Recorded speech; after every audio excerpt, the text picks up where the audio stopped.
आपण स्वतःला ना हिंदू म्हणवतो खरं, पण हिंदू धर्मातल्या अगदी बेसिक गोष्टी असतात ज्या आपल्याला अजिबात माहिती नसतात. त्यातलीच एक गोष्ट म्हणजे दक्षिणायन आणि उत्तरायण. आता 21 जूनपासून दक्षिणायन सुरू होत आहे. दक्षिणायन सुरू झालं की शुभकार्य करत नाहीत. पण का करत नाहीत? कोणती शुभकार्य करत नाहीत?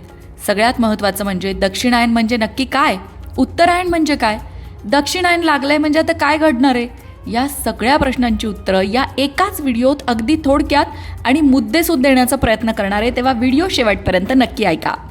21 जून हा वर्षातला सगळ्यात मोठा दिवस असतो हे सगळ्यांना माहिती आहे. आणि याच 21 जूनपासनं दक्षिणायनाला सुरुवात होते. आता उत्तरायण 6 महिन्याचं असतं तर दक्षिणायन 6 महिन्याचं असतं.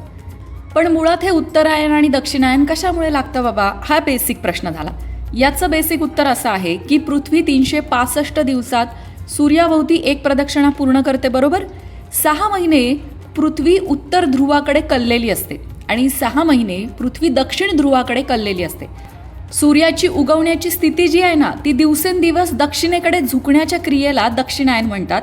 आणि तेच सूर्याची उगवण्याची स्थिती जेव्हा उत्तरेकडे झुकते तेव्हा त्याला उत्तरायण म्हणतात. म्हणजे आपल्या सगळ्या ज्या धार्मिक संकल्पना आहेत की नाही, त्या खगोलशास्त्र, विज्ञान याच्याशी जोडलेल्या आहेत खरं तर. आता जर हे काही जणांच्या लक्षात आलं नसेल तर आणखीन सोपं करून सांगते. रोज सकाळी सूर्य उगवला ना की बघायचं की सूर्य कोणत्या दिशेला उगवतोय. तुम्ही म्हणाल काय बोलताय, रोज सूर्य पूर्वेलाच उगवतो, आता काय नवीन सांगणार आहे का तुम्ही? तसं नाही, पूर्वेलाच उगवतो मान्य आहे, पण तो कोणत्या दिशेला झुकलेला असतो. आता दक्षिणायन सुरू होतंय की नाही 21 तारखेपासून, तर तुमच्या लक्षात येईल ज्यांच्याकडे ना उत्तर बाजूला खिडक्या आहेत की नाही त्यांना आता हळूहळू ऊन येणार नाही. ज्यांच्या दक्षिण बाजूला खिडक्या आहेत त्यांना भरपूर ऊन येईल. आता हळूहळू ही सुरुवात होईल. तसंच जेव्हा उत्तरायण लागतं ना तेव्हा सोपं आपल्याला लक्षात घ्यायचं झालं तर ज्यांच्या खिडक्या उत्तर दिशेला आहेत ना त्यांना लक्षात येईल की जेव्हा उत्तरायण चालू असतं तेव्हा त्यांच्याकडे भरपूर ऊन असतं. पण जसं दक्षिणायन सुरू होतं त्यांच्याकडचं ऊन कमी कमी व्हायला सुरुवात होते. आता दक्षिणायन लागतंय तर ज्यांच्या गॅलऱ्या खिडक्या दक्षिणेकडे आहेत त्यांच्याकडे भरपूर ऊन यायला हळूहळू सुरुवात होईल. हे तुम्हाला लक्षात येण्यासाठी सोप्पं करून सांगितलं. आता याचं धार्मिक महत्त्व बघूया. खगोलशास्त्रानुसार महत्त्व तर आलं लक्षात की सूर्याच्या दिशेवरनं हे दक्षिणायन ठरतंय.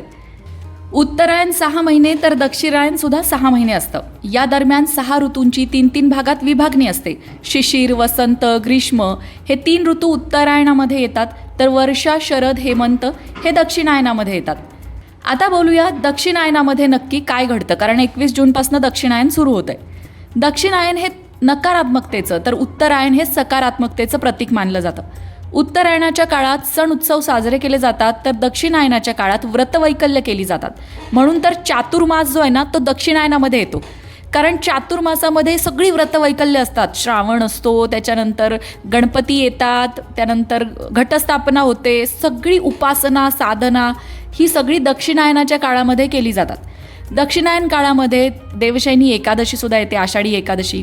अर्थात दक्षिणायनामध्ये काय होतं तर दक्षिणायन ही देवांची रात्र असते आणि उत्तरायण हा देवांचा दिवस असतो.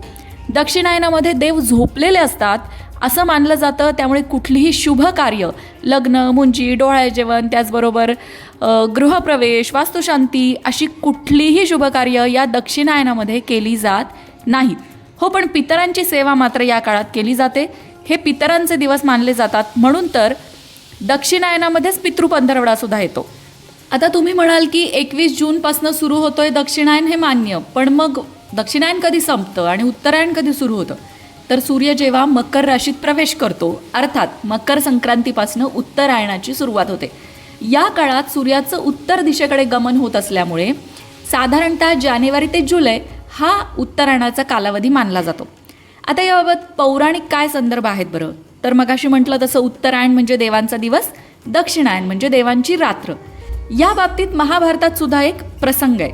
पितामह भीष्म जे होते ते महाभारताच्या युद्धामध्ये जेव्हा त्यांना पूर्ण बाण लागले होते, बाणांच्या शय्येवर ते पडून होते, तरी त्यांनी प्राण सोडला नाही, कारण तेव्हा दक्षिणायन सुरू होतं. ते उत्तरायणाची प्रतीक्षा करत होते, कारण उत्तरायणामध्ये स्वर्गाचे दरवाजे उघडतात असे मानलं जातं. त्यामुळे उत्तरायणामध्ये जर देह ठेवला किंवा देह त्याग केला तर लवकर मोक्ष मिळतो.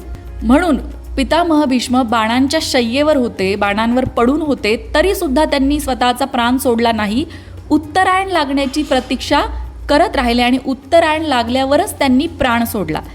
थोडक्यात अशी सुद्धा मान्यता आहे की दक्षिणायनामध्ये सूर्य हा पितरांच्या दिशेकडे झुकतो, तर उत्तरायणामध्ये सूर्य हा स्वर्गाकडे अर्थात देवांच्या दिशेकडे झुकतो.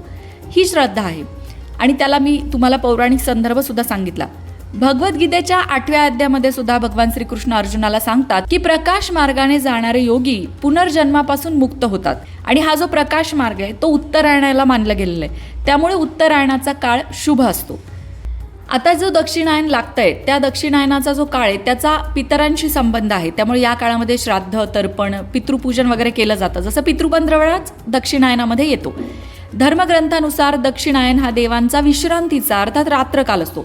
त्यामुळे मग शुभ कार्य करण्यापेक्षा तपस्या, साधना, आत्मचिंतन या गोष्टींना महत्त्व आहे. आता शुभ कार्य आपल्याकडे करायचं असलं, लग्न, मुंजी, ग्रहप्रवेश, कुठल्याही प्रकारचं शुभ कार्य, तर सगळ्यात आधी आपण देवतांचं आवाहन करतो की नाही. पण जर देवांची रात्रच सुरू आहे, देव झोपलेले आहेत, तर मग आपण कसं काय शुभ कार्य करणार, हा साधा विचार त्याच्या मागे आहे. आणि म्हणून दक्षिणायनामध्ये कुठलंही शुभ कार्य करत नाही. पण देवांना प्रसन्न करून घेण्यासाठी तपस्या, साधना, आत्मचिंतन, जप, तप, व्रतवैकल्य हे मात्र भरपूर केलं जातं. आणि तोच हा चातुर्मासाचा काळ असतो जेव्हा देव झोपलेले असतात पण आपण मात्र आपली साधना करत असतो, जेणेकरून देव उठल्यावर त्यांना कळावं की मी जरी झोपलो होतो ना तरी यांनी भरपूर साधना केलेली आहे, असं आपण म्हणू शकतो. चला विनोदाचा भाग सोडून देऊ, पण एकंदरीतच याला जर थोडक्यात सांगायचं झालं तर दक्षिणायन म्हणजेच प्रकाशाचा मार्ग, अंतर्मुक्तेचा मार्ग, देवतांचा दिवस, त्याचबरोबर उन्नती आणि विकास. दक्षिणायन हा साधना आणि चिंतनाचा मार्ग, व्रतवैकल्य, तप आणि श्रद्धा आणि श्राद्ध यांचा मार्ग. आता जाता जाता एक रंजक कथा सांगते. पुराणांमध्ये सांगितलंय की सूर्यदेवांचा रथ उत्तरायणामध्ये देवांच्या दिशेने जातो, तर दक्षिणायनामध्ये तो पितरांच्या दिशेने प्रवेश करतो. त्यामुळे उत्तरायण देवपूजेसाठी, दक्षिणायन पितृकार्यासाठी विशेष मानलं जातं. आता आधुनिक खगोलशास्त्रानुसार उत्तरायण आणि दक्षिणायन हे पृथ्वीच्या अक्षाच्या झुकावामुळे दिसणारी आणि सूर्याच्या स्थितीतल्या बदलामुळे दिसणारे घटक आहेत. पण भारतीय परंपरेत त्यांना आध्यात्मिक आणि सांस्कृतिक सुद्धा अर्थ आहे. मित्रांनो, हे भरपूर सोपं करून सांगायचा प्रयत्न केला गेलेला आहे. माहीत नाही की यश किती आलंय, पण तरीसुद्धा या बाबतीत तुम्हाला आणखीन काही शंका असेल तर तुम्ही कमेंटमध्ये विचारू शकता. दक्षिणायन, उत्तरायणाचा खगोलशास्त्राच्या दृष्टीने काय अर्थ आहे, धार्मिक दृष्टीने काय अर्थ आहे, या सगळ्याचा आपण आढावा या व्हिडिओमध्ये घेतला. त्यामुळे व्हिडिओ आवडला असेल तर शेअर नक्की करा. ज्यांना या गोष्टी माहीत नाही आहेत त्यांच्यापर्यंत ह्या पोहोचल्या पाहिजेत. हिंदू असणाऱ्या प्रत्येकापर्यंत ही गोष्ट पोहोचली पाहिजे की आपल्या धर्मात सांगितलेल्या ज्या छोट्या छोट्या संकल्पना आहेत त्याचा नक्की अर्थ काय. एखादी गोष्ट करू नको म्हटलं जातं तेव्हा त्यामागे नक्की काय कारण असतं हे आपण जाणून घ्यायलाच हवं. मंडळी, वास्तुशास्त्र, ज्योतिषशास्त्र, अंकशास्त्र यासारख्या विषयांवर तुमच्या मनात काही शंका असतील तर त्या कमेंट बॉक्समध्ये नक्की विचारा. तुमच्या प्रश्नांची उत्तरं घेऊन येण्याचा प्रयत्न आम्ही नक्कीच करू. त्याचबरोबर आणखीन कोणत्या विषयांवरचे व्हिडिओ तुम्हाला ऐकायला आवडतील ते सुद्धा कमेंट करून सांगा, म्हणजे तुम्हाला हव्या असणाऱ्या विषयांवर सुद्धा व्हिडिओ घेऊन आम्ही येऊ. अशाच प्रकारच्या माहितीपूर्ण व्हिडिओंसाठी लोकमत भक्ती चॅनलला सबस्क्राईब करा आणि बेल आयकॉनवर सुद्धा क्लिक करा, म्हणजे आमच्या नवनवीन व्हिडिओचं नोटिफिकेशन तुम्हाला मिळत राहील.